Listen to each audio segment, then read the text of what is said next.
Hello, good morning, dear student. I am Kulsing Yogi from Sri Digambar Institute of Technology, Bhandarin Modtosa. Today, I will be discussed about theory of structure subject according to BTR syllabus, Diploma Civil Branch third year diploma के लिए आपका जो civil branch है उसमें according to BTR syllabus आपका theory of structure का जो part है वो चल रहा है। संरचना के सिद्धांत हिंदी में जिसे आप कहते हैं, उस सब्जेक्ट का आपका जो वीडियो है वो चल रहे हैं और आपने ढाल तथा विक्षेपण इसके अंदर चल रहा है तथा ढाल तथा विक्षेपण इसके अंदर चल रहा है। इससे प्रीवियस वीडियो के अंदर आपने देखा था कि यदि कोई कैंटिलीवर बीम है यानी बाहु धरण है जिस पर मुक्त सिरे पर डब्लू लोड लगा हुआ है, मुक्त सिरे पर कितना लोड लगा हुआ है, डब्लू लोड लगा हुआ है, जिसके कारण पूरी धरण पर ढाल तथा विक्षेपण का मान ज्ञात किया था। आज अपन डिस्कस करेंगे ढाल तथा विक्षेपण जब बाहु धरण की पूरी लंबाई पर एक समान वितरित भार लग रहा हो। आपको ये कहना है कि आपकी कोई कैंटिलीवर बीम है, क्या है कि आपकी कोई ये कैंटिलीवर बीम है, ठीक है। ये कैंटिलीवर बीम है आपकी जिसकी लंबाई L है, माना कि ए बिंदु है और ये बी बिंदु है।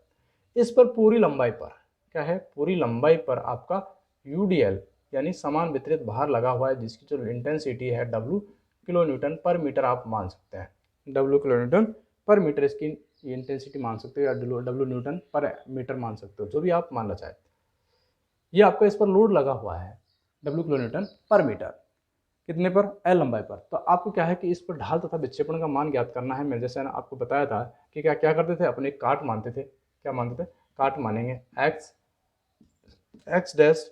तो यहाँ पर जो बिंदु है इसकी जो डिस्टेंस है वो कितनी है, माना कि x है, किस पर, x बिंदु पर, ठीक है। तो सर्वप्रथम अपन यही कहते थे कि माना कि एक ए बी धरण भाव धरण है जिसकी लंबाई L है, इसके या प्रत्यास्थता गुणांक का मान E है तथा मॉडुलस ऑफ प्लास्टिसिटी जिसे कहते हैं जड़त्व आघूर्ण का मान I है, कैपिटल I है। तो इस भाव धरण पर एक काट मानेंगे x डैश जिसकी दूरी बी बिंदु से x दूरी पर है। वहाँ पर क्या करेंगे, आपको बंकन आघूर्ण निकालना होता था। क्या निकालना होता था, बंकन आघूर्ण निकालना होता था, जिसे मैं आपसे कहूँगा क्या निकालना है कि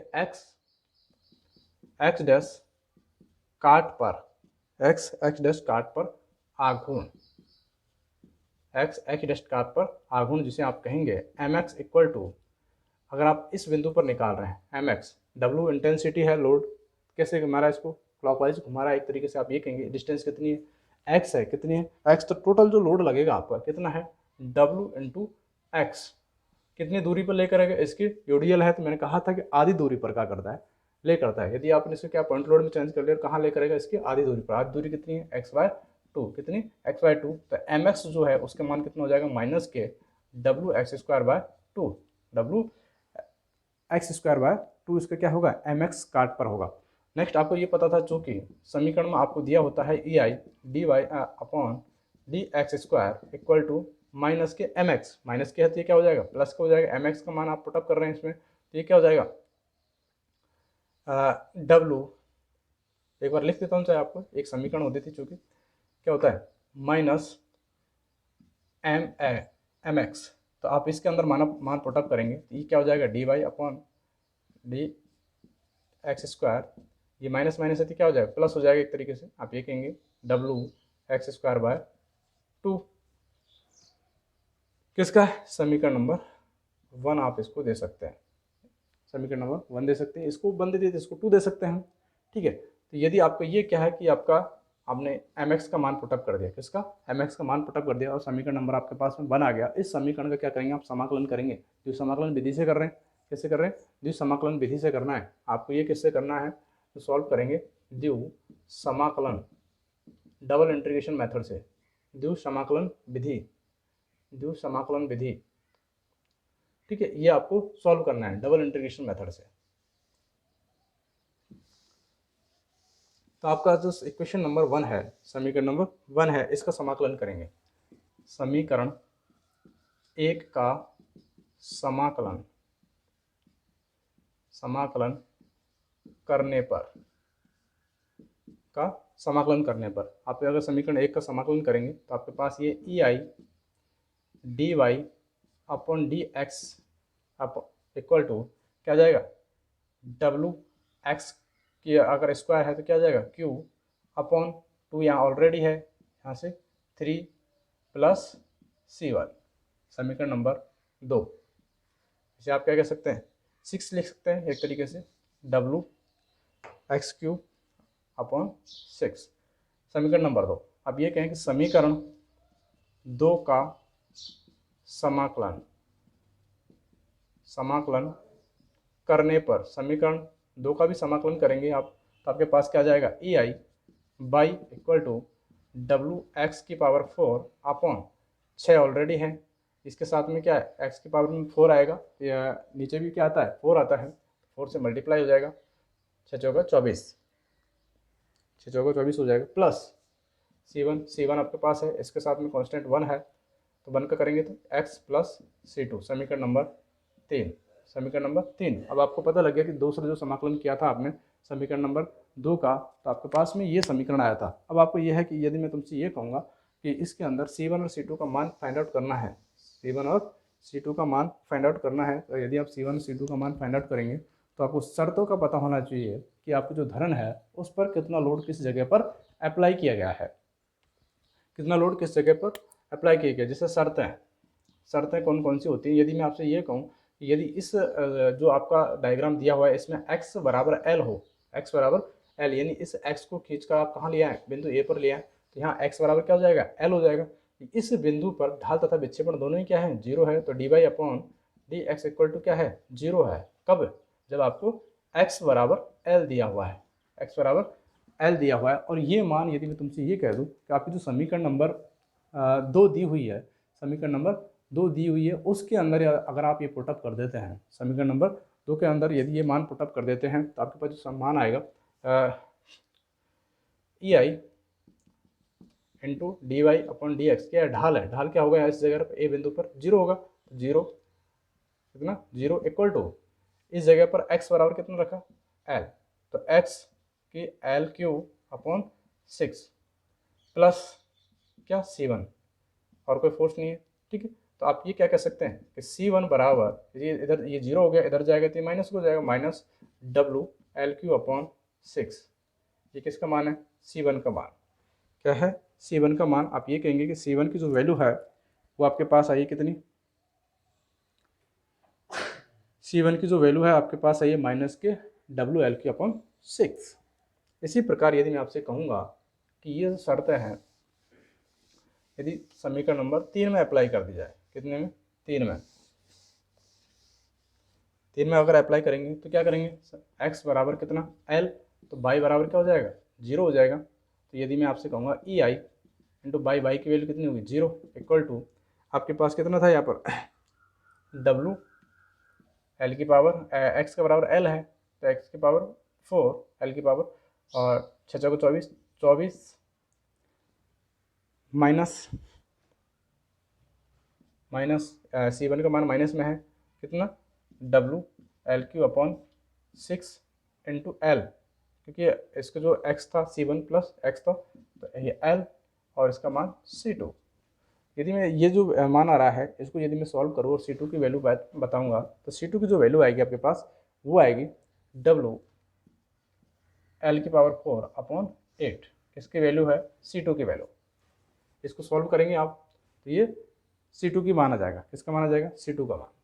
और ये जो C1 और C2 का मान है ये समीकरण नंबर 3 में जो भी 2 व 3 में रखने पर जो आपके पास समीकरण आया था उनके अंदर आप ये मान पुटअप करते हैं, ठीक है। तो आप कह सकते हैं समीकरण 2 व 3 में, समीकरण 2 व 3 में C1 तथा C2 का मान रखने पर, C1 तथा C2 का मान रखने पर आप ये कहेंगे C1 तथा C2 का मान समीकरण नंबर 2 व 3 में रखेंगे, किसमें 2 व 3 में रखेंगे, तो अपने पास जो इक्वेशन आएगी E I D Y upon D X square D Y upon D X equal to W X की क्यूब अपॉन 6 माइनस में है ये माइनस डब्लू कितना मान आया था इसका एल क्यू अपॉन 6 समीकरण नंबर इसको 2 और 3 आ गया था तो 4, और ई आई इंटू बाई कितना डब्लू एक्स की पावर 4 अपॉन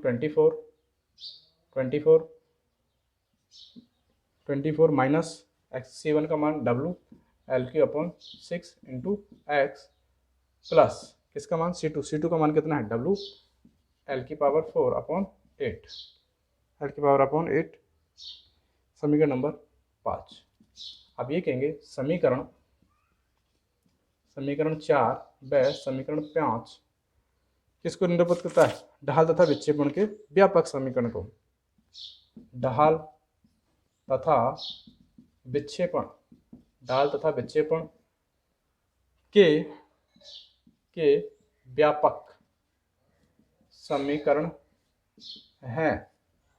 4 व 5 ढाल तथा विक्षेपण के क्या हैं? व्यापक समीकरण हैं। ढाल तथा विक्षेपण के व्यापक समीकरण हैं। इन समीकरणों के माध्यम से आप क्या कर सकते हैं?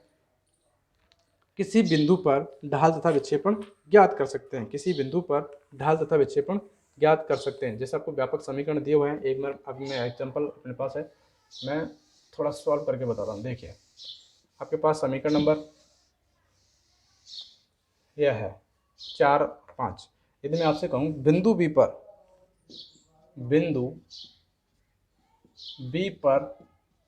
ढाल तथा विक्षेपण बिंदु बी पर यदि मैं आपको कहूँगा ढाल तथा विक्षेपण, बिंदु बी पर ढाल तथा विक्षेपण अगर याद करना हो आपको तो आपको ये पता है कि x बराबर कितना है। बिंदु बी पर ही है, बिंदु बी यहाँ है, x को खींच कर वापस जाएंगे तो x बराबर कितना हो जाएगा? 0 हो जाएगा। x बराबर कितना हो जाएगा? 0 हो जाएगा। x बराबर 0 हो जाएगा। क्लियर? तो यदि ये मान आप कहाँ पुटअप करें? समीकरण नंबर 4 के अंदर पुटअप करें। समीकरण नंबर 4 के अंदर तो EI ये क्या है? dy अपॉन dx, जिसे आप क्या नोट से कर सकते हैं? I से नोट कर सकते हैं। बिंदु b पर b है तो b से कर सकते हैं। और इक्वल टू इसमें x बराबर 0 होगा, ये क्या हो जाएगा? पूरी टर्म सी क्या 0 हो गई। आपके पास बचा क्या? ये माइनस के डब्लू एल क्यू अपॉन 6 तो आप क्या कर सकते हैं? आई थीटा बी बराबर माइनस के W L Q upon 6 EI, ये आपके पास वैल्यू आएगी। आप ये कहेंगे कि विक्षेपण आपको कोई समान संवितरित भार की कैंटिलीवर बीम दी हुई है, उस पर अगर आपको विक्षेपण ढाल निकालना है, क्या निकालना है? ढाल आई या थीटा बी बराबर क्या हो जाता है? माइनस के W L Q upon 6 EI minus 6 EI। इसी प्रकार यदि मैं आपसे ये कह दूँ कि विक्षेपण ज्ञात करिए, बिंदु बी पर क्या करें? विक्षेपण ज्ञात करें। बिंदु बी पर विक्षेपण ज्ञात करिए तो आपको जो नीचे समीकरण दी हुई है, समीकरण नंबर 5, इसके अंदर अगर आप क्या पुटअप करें? x बराबर 0। यदि आप x बराबर 0 पुटअप करेंगे तो यहाँ पर आपके पास क्या जाएगा? EI बाई बराबर x बराबर पुटअप ये 0 हो जाएगा, प्लस ये भी टर्म्स क्या है? इसके साथ x है, x बराबर 0 होती है, x से मल्टीप्लाई होगी तो क्या हो जाएगा? 0 हो जाएगा। प्लस आपके पास क्या बचेगा? डब्लू एल की पावर 4 अपॉन 8। तो आप ये कह सकते हैं EI सिर्फ आपको क्या चाहिए? बाई बी, बिंदु बी पर विक्षेपण चाहिए तो आप क्या कर सकते हैं? डब्लू एल की पावर 4 अपॉन 8, ये क्या आ जाएगा? EI इधर की तरफ आ जाएगा तो ये वाला पार्ट। तो आप ये कह सकते हैं कि बिंदु बी पर ढाल तथा विक्षेपण कब? जब आपको समान वितरित भार दिया हुआ है। क्या दिया हुआ है? समान वितरित भार दिया हुआ है। तो ये होता है कितना?